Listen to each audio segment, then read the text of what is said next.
bangun aja di situ sebagai ruang terbuka hijau di sana dan kalau perlu melakukan pembebasan lahan gitu ya untuk membuka lahan terbuka hijau.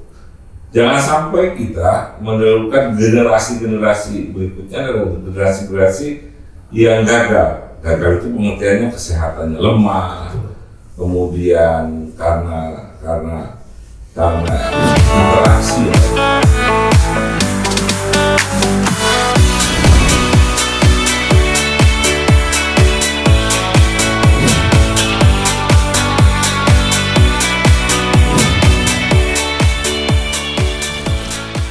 Assalamualaikum warahmatullahi wabarakatuh. Halo Sobat Broadcast, saya Kansul kembali hadir dan masih di gedung DPRD Provinsi Banten Sobat MP.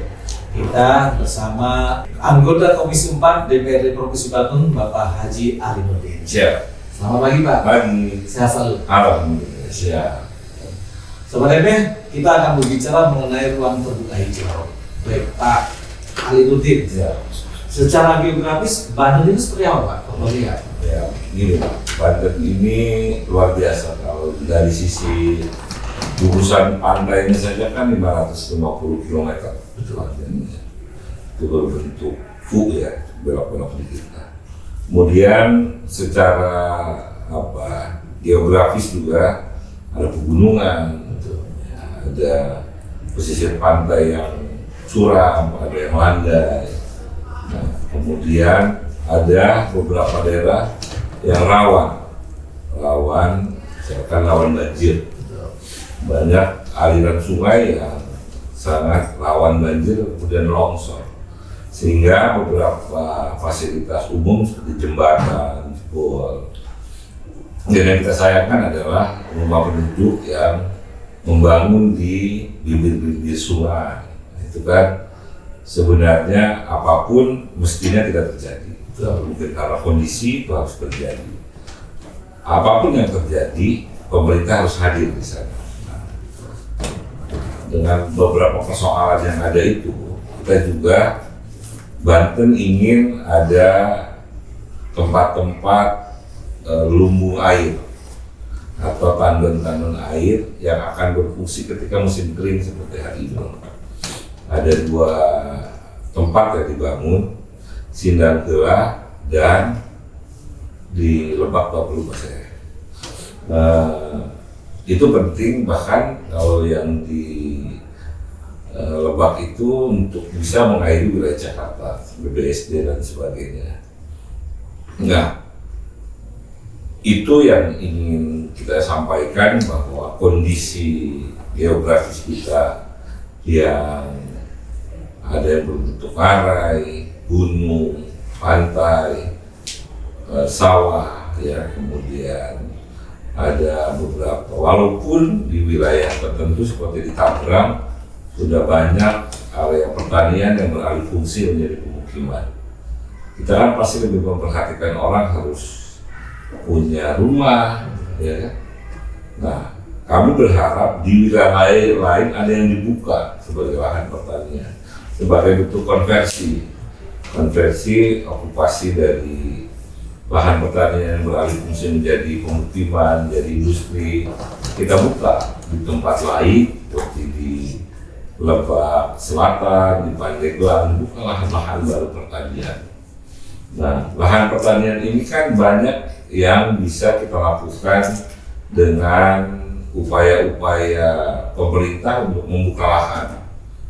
Nah, kalau selama ini misalkan banyak pembangunan yang memerlukan pengurugan dan sebagainya, dari lahan baru yang kita buka yang harus direndahkan tanahnya untuk dibuka lahan pertanian, itu bisa dilakukan juga proses peralihan. Itu penting untuk apa? Untuk swasembada pangan.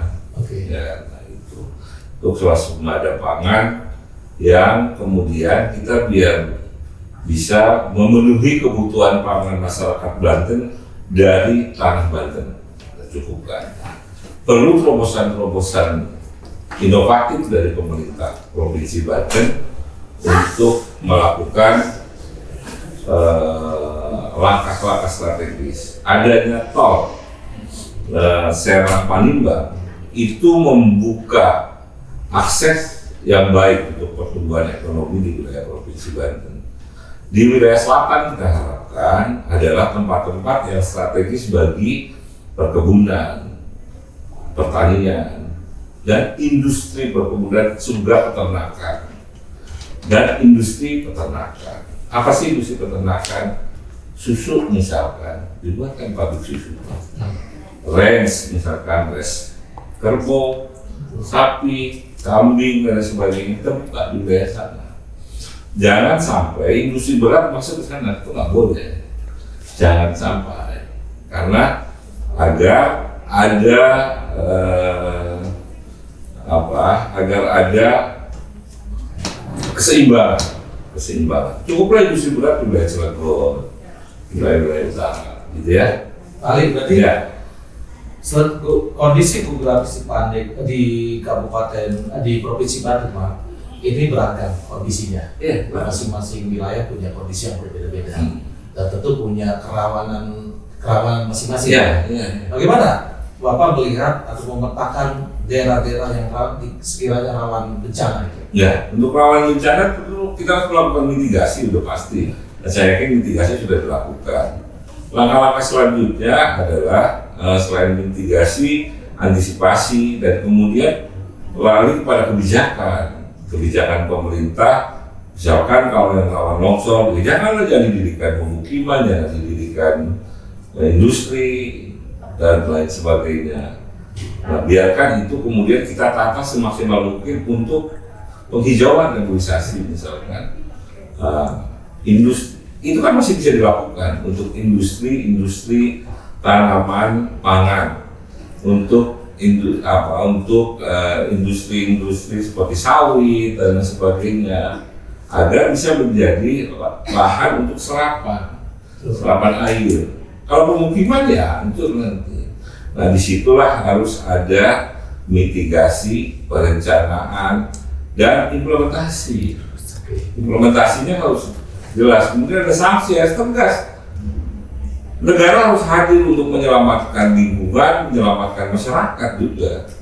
Tidak boleh negara, pemerintah, pusat, daerah melakukan pembiaran. Ketika terjadi musibah baru saling menyalahkan. Masyarakat yang salah. Loh, fungsi pemerintah di mana? Fungsi pemerintah itu mengedukasi masyarakat. Bapak, Ibu, masyarakat di sini jangan bangun ya. Dan tanamin aja, tanamin apa. Untuk apa? Untuk mengurangi potensi rawan longsor, untuk mengurangi potensi bencana dan lain sebagainya. Artinya menjaga keseimbangan. Iya, keseimbangan alam kan harus dijaga keseimbangannya. Dan siapa yang mengendalikan? Ini pemerintah kan. Masa masyarakat biasa? Kalau masyarakat maunya semua diambil aja. Artinya di mana ada potensi ekonomi dia pasti masuk. Nah sekarang ada istilah burando, burandir lah, udah itulah pokoknya. Nah pemerintah harus menertibkan, aparatur penegak hukum juga harus menertibkan. Jadi misalkan wilayah Kabupaten Pandeglang dan Lebak itu seharusnya dijadikan kawasan serapan, Pak ya? Iya, kawasan serapan. Dan itu bisa sebagai industri juga kan bisa sebagai industri. Coba industrinya bukan industri manufaktur, bukan industri berat, tapi industri yang ramah lingkungan. Apa yang industri ramah lingkungan? Misalkan dibuka lahan pertanian jagung, lahan pertanian padi, lahan pertanian lain-lainnya yang kemudian bisa menghasilkan secara industri. Di sana boleh nanti kemudian di sekitarnya dibuat industri pengolahan pangan, industri pengolahan susu, hasil ternak dan lain sebagainya, pengolahan daging di sana bisa hasil dari peternakan, kan gitu. Tapi kalau ada program strategi nasional saat ini yang ada di wilayah Pandeglang seperti kawasan ekonomi khusus dan akses jalan tol itu kan mengalih fungsikan juga. Makanya pengalih fungsiannya harus kepada pengalih fungsian yang mendukung terhadap kelestarian lingkungan. Begini, kayak KEK di wilayah Panimbang kan itu pariwisata. Terus pariwisatanya begitu-gituin aja, mana bisa? harus ada langkah-langkah strategis. Misalkan kalau di NTB ada apa itu motor, Ya, di sini mobil. Misalkan apa ya istilah mobil? Eva. Iya, dibuat Eva di situ. Atau yang lainnya bisa aja. Dan event-event yang banyak di sini supaya bisa menarik. Kayak maraton, kemudian sepeda, hal-hal yang menarik untuk mendatangkan wisata, untuk pertumbuhan ekonomi masyarakat di sana. Yang namanya peningkatan ekonomi masyarakat di pariwisata, ini harus ada langkah-langkah strategis yang dibangun. Siapa? Pengusaha. Ya pengusaha melihatnya untung apa enggak? Maka pemerintah yang harus melakukan. Jadi konsep yang dibangun pun harus tidak keluar dari peruntukan di wilayah tersebut. Iya. Jadi harus disesuaikan dengan pengembangan sesuai dengan geografis yang ada. Itu yang saya minta sebagai anggota DPRD Provinsi Banten, meminta kepada pemerintah melakukan langkah-langkah strategis. Di RTRW, di PT RTRW kita juga sampaikan manufaktur cukup sampai sekarang pintu tol pertama atau kedua. Pintu tol berikutnya itu pengembangannya adalah pengembangan perkebunan, pertanian, peternakan, dan industri pertanian, perkebunan, dan peternakannya. Serta pariwisata, paling ujung di pariwisata juga harus ada yang menarik, yang mendorong wisatawan domestik. Jangan hanya mendatangkan wisatawan orang mau istirahat dari Jakarta, harus juga menarik seluruh negeri ini, menarik untuk datang ke sana dengan fasilitas yang ada, gitu kan? Nah, kalau untuk menarik wisatawan internasional, ya dibangun dong. Track F1 gitu di sana, di atas indah sekali. Saya kan pernah lewat sampai sumur di sana, indah sekali. Sebenarnya ada potensi-potensi yang bisa membangun negeri Banten ini menjadi lebih sejahtera, lebih baik, lebih maju, lebih menarik perhatian. Betul. Jadi harus ada kesamaan visi, Pak ya, dengan daerah di kabupaten kota. Olehnya kan pemerintah provinsi adalah wakil pemerintah pusat di daerah. Dia adalah koordinator kabupaten kota yang ada di wilayahnya. Ya harus dipanggil dong gubernur. Masa gubernur terus nggak punya wibawa, nggak bisa manggil bupati? Ya jangan karena hanya untuk mengejar faktor pertumbuhan ekonomi, lahan yang memang diperuntukkan untuk serapan itu dipergunakan untuk industri. Industri manufaktur, industri berat dan sebagainya. Kalau industrinya industri tanaman produktif boleh dibuat sawit, dibuat cengkeh, tanaman cengkeh yang ada industrinya. Gak apa-apa, tembakau kalau berkembang di sana, jagung, termasuk industri pengolahan jagungnya misalnya, gitu loh. Baik. Ya harus. Terus selama ini yang ada berkembang industri-industri itu apa? Ya kan itu juga yang ada di gerai-gerai makanan itu. Karena ada pengembangan dari industri jagung, pengembangan dari industri hasil pertanian lainnya yang ada di toko-toko itu.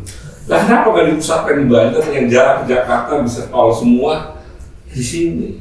Dimanfaatkan dengan alternatif industri lain yang ramah lingkungan. Yang ramah lingkungan. Harus itu. Baik, Sobat Broadcast, kembali ke Pak Ali Nurdin. Pak Ali Nurdin, Ya. Ini masalah banjir ini menjadi permasalahan yang cukup sering di perkotaan, dan ini terkait dengan ruang terbuka hijau yang tersebut. Bagaimana Pak melihat ruang terbuka hijau yang ada di kota-kota ini? Ya, di daerah-daerah tertentu ruang terbuka hijau menjadi kebutuhan. Menjadi kebutuhan yang sangat vital. Di wilayah Banten, di wilayah-wilayah perkotaan, apalagi di wilayah Tangerang Raya, itu sudah sangat langka mendapatkan ruang terbuka hijau. Kalaupun ada biasanya komersil, gitu ya. Nah, pemerintah harus hadir di sana. Kita buka dengan banyak lahan-lahan milik pemerintah provinsi seperti danau, situ-situ itu.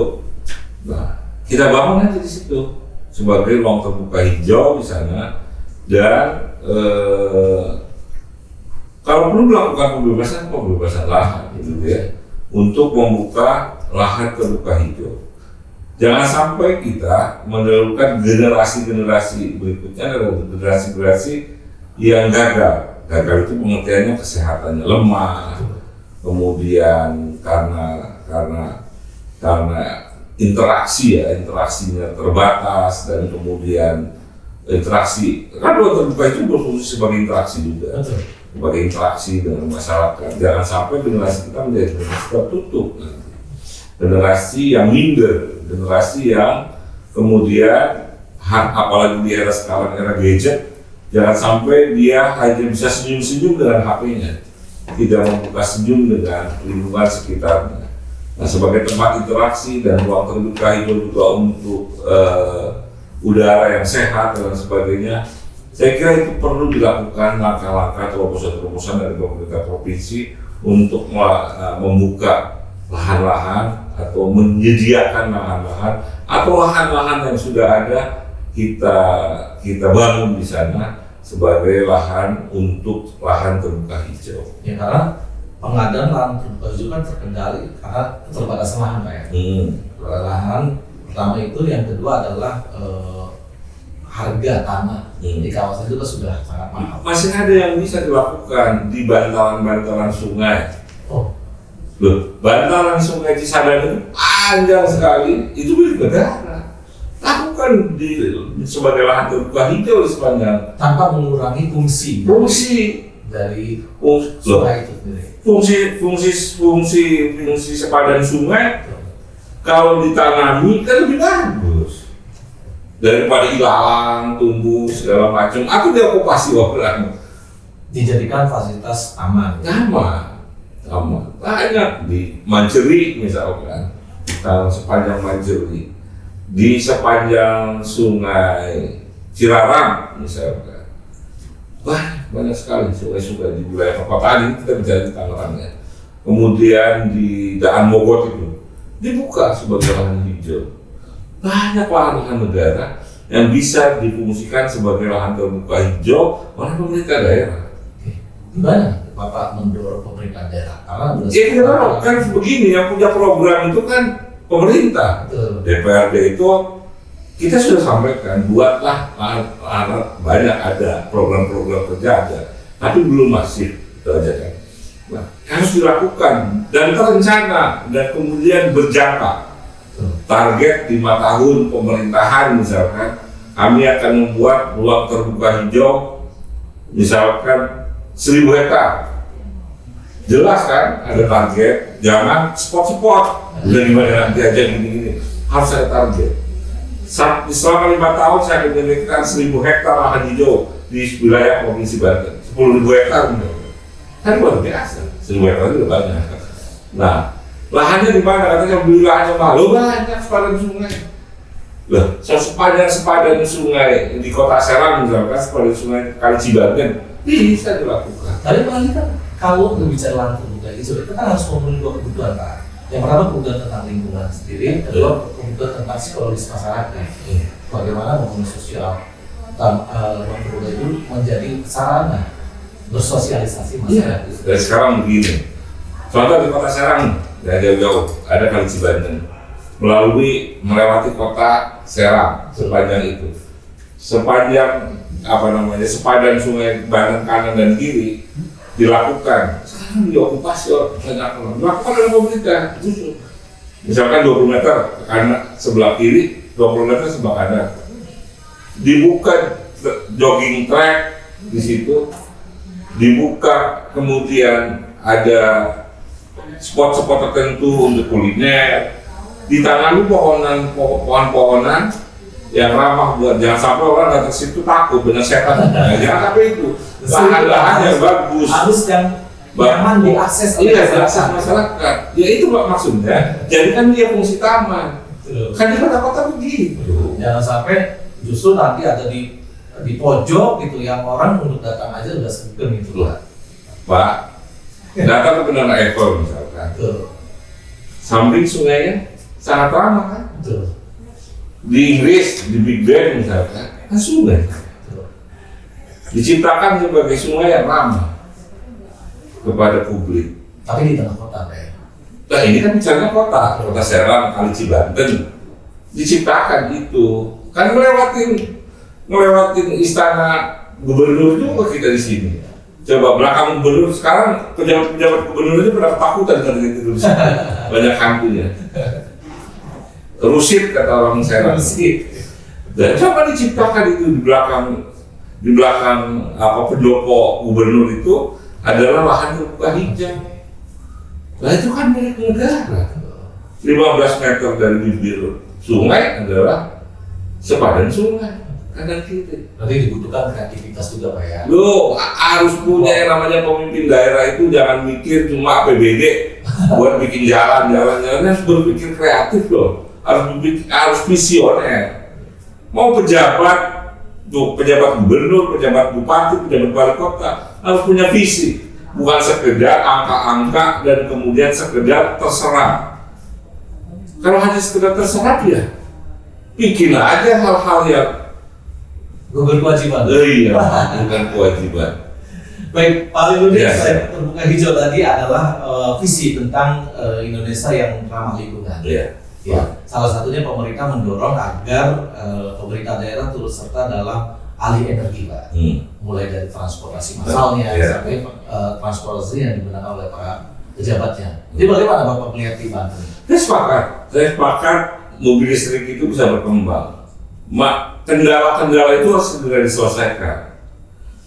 Jarak tempuh kendaraan listrik itu kan 300 kilo misalnya. Habis itu ngecasnya bisa 2-3 jam atau 6 jam baru bisa untuk 300 kilo lagi. Maka dia harus diciptakan seefisien, seefektif mungkin penggunaannya. Efektif itu orang ketika mau ke Surabaya jangan sampai berhenti di desa saya ngorok 6 jam nunggu charger. Itu belum efektif. Artinya kendaraan listrik baru masuk wilayah city car. Belum antar daerah. Karena infrastruktur Pak ya. Iya. Pengadaan chargernya. Ya, ada pengadaan charger tapi karena di setiap rest area ada. Ada. Tapi untuk mencapai 300 kilo itu 6 jam Pak. Nah, dia nongkrong di rest area nunggu cas gitu. Jadi kalau penggunaan rutinitas di dalam kota city car itu sangat efektif Pak ya? Efektif karena dia berangkat ke kantor misalkan 90 kilo lah kalau dari aja ke Jakarta, pulang lagi masih ada, sampai rumah dicas lagi, besok pagi berangkat lagi kan, misalkan. Nah, tapi kalau dia menjadi alat mobilisasi barang yang jarak jauh, menjadi alat mobilisasi manusia yang jarak jauh kan belum efektif. Harus ada temuan-temuan yang revolusioner dalam pengalihan energi dari fosil ke listrik yang ramah lingkungan ini harus dilakukan langkah-langkah revolusioner yang sekiranya sekali cas bisa untuk 1 hari dipakai gitu ya. Jarak Dengan jaraknya harus ribuan kilo. Jadi sekali cas misalkan di rumah 6 jam dia bisa menempuh 2.000 kilo gitu. Sehingga dari Jakarta sampai Medan nggak perlu cas lagi. Tapi jika seluruh anggota dewan difasilitasi mobil listrik gimana Pak? Nggak ada, kita kan dikasihnya tunjangan transportasi. Jadi harus beli sendiri kalau itu. Kecuali kepala dinas, gubernur, calon 3 itu difasilitasi. Karena DPR itu bukan pemerintah, bukan pemegang program kerja kan. Kita kan kalau di perusahaan komisaris. Mengawasi pemerintah, ya kan? Tapi akan mengarah ke sana nggak nanti pada akhirnya? Ya harus. Tapi langkah-langkah inovatif, langkah-langkah revolusioner dari kendaraan listrik ini harus dimaksimalkan. Karena sekali lagi masih terkendala. Orang begini misalnya mau ke Jogja, itunya jaraknya 300, berhenti di rest area. Mau ngantar anak wisuda gampang aja deh, wisuda di UGM misalkan, berangkat hari ini, acara besok, itu nggak keburu, karena harus cas lagi 6 jam di rest area, itu paling ini 3 jam. Tapi mungkin dari sisi ekonomis mungkin lebih ekonomis lah. Iya, lebih ekonomis, dan saya setuju, sekali lagi saya setuju, selain ekonomis, selama lingkungan, dan itu prospek, saya kira itu prospek. Masa depan dunia ada di sana. Tidak merusak lingkungan dan sebagainya. Tapi yang lagi mas sepeda listrik pak, motor listrik. Motor listrik. Ya itu masyarakat kan sudah pasti. Sudah mulai ya. Bagus juga. Ya, Lingkungan kan. Betul. Ya mungkin malah masyarakat saat ini menilai dari sisi efisiensinya aja. Iya, bagus. Tapi paling itu perilaku itu sudah terbangun pak ya. Iya, tapi itu ada untuk lingkungan. Betul. Dari Serang ke Pandeglang aja udah bokok sampai stadion. Betul. Iya. Jadi kapasitas baterainya itu yang harus dimaksimalkan, dan itu harus ada penemuan revolusi. Dan ya kan handphone dulu kapasitas memori sekarang udah gede banget gitu kan.